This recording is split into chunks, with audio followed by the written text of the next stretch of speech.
தேவி,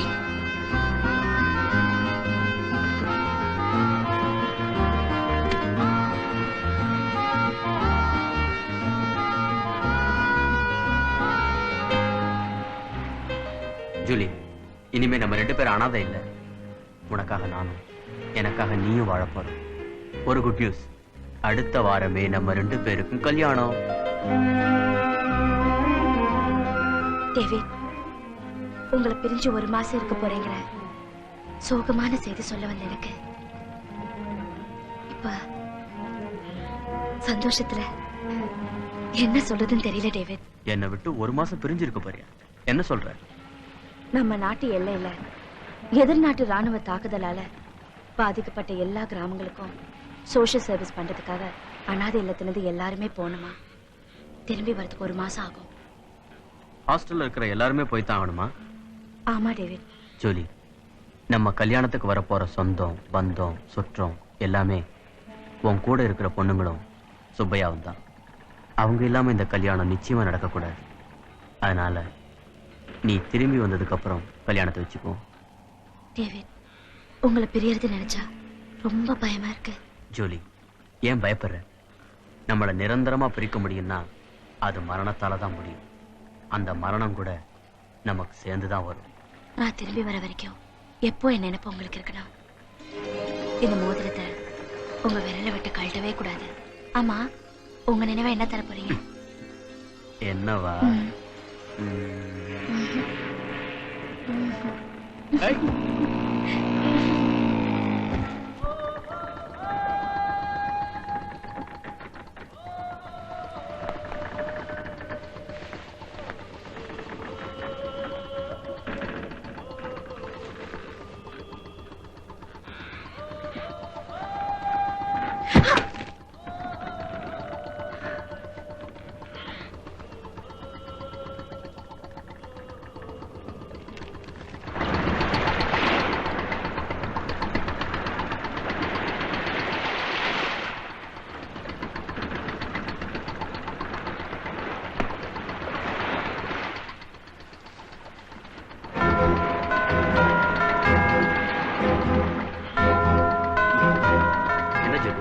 என்ன பாக்குற? நான் ஆர்மில இருந்தப்ப எடுத்த போட்டோ. கூட இருக்கிறவங்க எல்லாம் என் ஃப்ரெண்ட்ஸ். தேவி, நான் எனக்கு சொல்லல, சர்ச்ல கத்தி குத்து காயத்தோட ஒரு ஆள் மயங்கி கிடந்தாருன்னு. அது இந்த ஆள் தான். யாரு? அசோகா? நல்லா ஞாபகப்படுத்தி பாரு. இவன் தானா? என்னால எப்படி மறக்க முடியும்?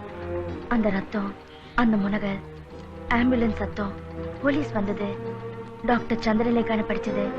சந்திரலேகாவா? என்ன சொல்லி சொல்ற?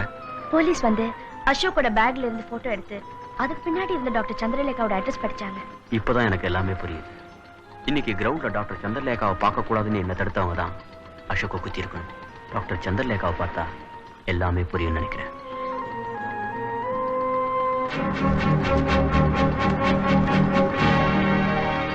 நல்ல வேலை, அவங்க கார்டு நம்ம கிட்ட இருக்கு. நான் போய் அவங்கள பார்த்துட்டு நேரா ஸ்டேஷனுக்கு வந்துடுறேன். ட்ரெயின் எத்தனை மணிக்கு? 11 மணிக்கு. ஃப்ரெண்ட்ஸ் எல்லாம் ஷாப்பிங் முடிச்சுட்டு லைட் ஹவுஸ் கீழே காத்துட்டு இருப்பாங்க. மறக்காம ஸ்டேஷனுக்கு வந்துடுங்க. உங்களை பார்த்துட்டு தான் நான் போவேன். கண்டிப்பா வரேன் சொல்லி.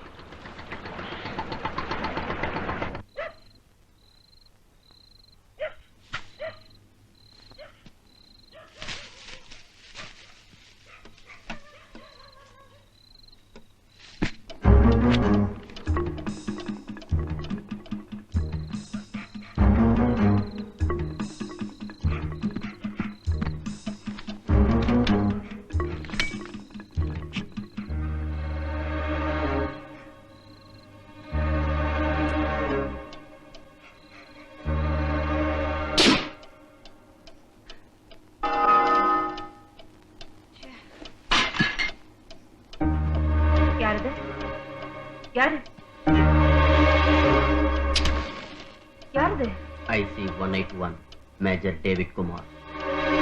டேவிட் குமார், நீங்க வருவீங்க நான் எதிர்பார்க்கவே இல்லை. நானும் தான் எதிர்பார்க்கவே இல்லை. வக்கீல் உங்களை பத்தி சொன்ன உடனே நீங்க ராணுவத்துல டாக்டரா ஒர்க் பண்ணும் போது நீங்க கொடுத்த தப்பான மெடிசனால நூற்றுக்கணக்கான ராணுவ வீரர்கள் இறந்த செய்தி மட்டும்தான் எனக்கு ஞாபகத்துக்கு வந்துச்சு. அதனால தான் உங்க வக்கீல் கிட்ட அப்படி நடந்துக்கிட்டேன். I couldn't control myself. சந்தர்ப்பமும் சூழ்நிலையும் தான் என்ன அப்படி ஒரு நிலைமைக்கு ஆளாக்கிடுச்சு. இப்ப நீங்க என்ன பார்க்கணும்னு சுவரேறி குதிச்சு வந்திருக்கீங்க. வாசல்ல காவலுக்கு இருக்கிற போலீஸ் கிட்ட நீங்க மாட்டிக்கிட்டு இருந்தீங்கன்னா அவங்கள பொறுத்த வரைக்கும் நீங்களும் ஒரு திருடன் தானே. அதே மாதிரி நிலைமை தான் என்னது. நான் ராணுவத்துல சீஃப் டாக்டரா இருந்தப்ப நடந்த போர்ல தாக்குதலுக்கு ஆளான வீரர்களை எல்லாம் ஃபீல்ட் ஹாஸ்பிட்டல் அட்மிட் பண்ணிருந்தாங்க. அவங்களுக்கு மருந்தெல்லாம் பேஸ் ஹாஸ்பிட்டல்ல இருந்து தான் வரணும். என்ன ஆச்சுன்னு யாருக்குமே தெரியாம திடீர்னு மருந்து வர்றதே நின்னு போச்சு. போர் நடந்துகிட்டு இருந்ததுனால ஒரு வாரத்துக்கு வெளி உலக தொடர்பே இல்லாம போயிடுச்சு.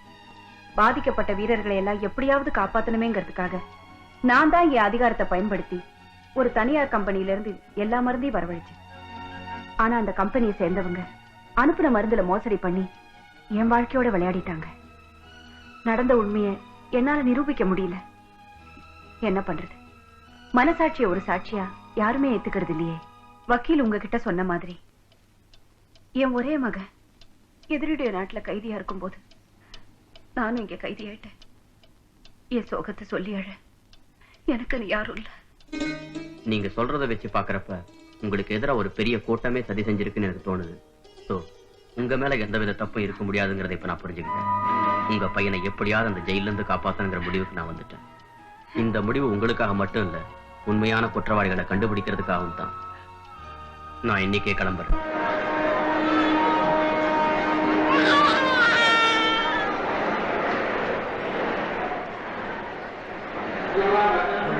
இன்னும் டேவிட் வருவாரான்னு பாத்துட்டு இருந்தா எப்படி? வண்டி புறப்பட போதுல, உள்ள வாமா வாமா.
என்னடா மீட்டருக்கு மேல காசு கேக்குறியா? होटल தானடா இது? हां जी. இது ஆச்சியா? இத விடுவே நீ. இந்த பிடிச்சு தொலை. ये क्या? इतने में क्या होगा? थोड़ा और दीजिए ना साहब. थोड़ा और दीजिए. कमाते போடா. बुड्ढा दुप. हां. சின்ன பிள்ளைல ஆச்சிய பத்த மாதிரி இருக்காளே. என்ன அழகு, என்ன அழகு. இன்னைக்கு நான் அறிமுகத்துல தான் முடிச்சிருக்கேன். 1 லட்சம் ரூபாய் பரிசா படிப்போம். ஒரு முக்கியமான அறிவிப்பு. மேற்கண்ட படத்தில் மாறுவடத்தில் இருக்கும் பிரதாப் ஒரு பிரபலமான கொள்ளைக்காரன். பலதரப்பட்ட மாறுவேடங்கள் புனைவதில் பல கில்லாடி. இவனை பற்றிய சரியான தகவல் கொடுத்தாலோ அல்லது போலீசில் பிடித்து கொடுத்தாலோ 1 லட்சம் ரூபாய் சன்மானம் வழங்கப்படும். இப்படிக்கு காவல்துறை கண்காணிப்பாளர். ஐயோ, லாட்டரி சீட்டு வாங்கினா கூட ஒரு நம்பர் முன்ன பின்ன இருக்குமே. லாட்டரி சீட்டு வாங்காமலே 1 லட்சம் ரூபாய் கிடைக்குதே. பிரதாப், நீ எங்கப்பா இருக்க? அப்படியே கூட்டிலா?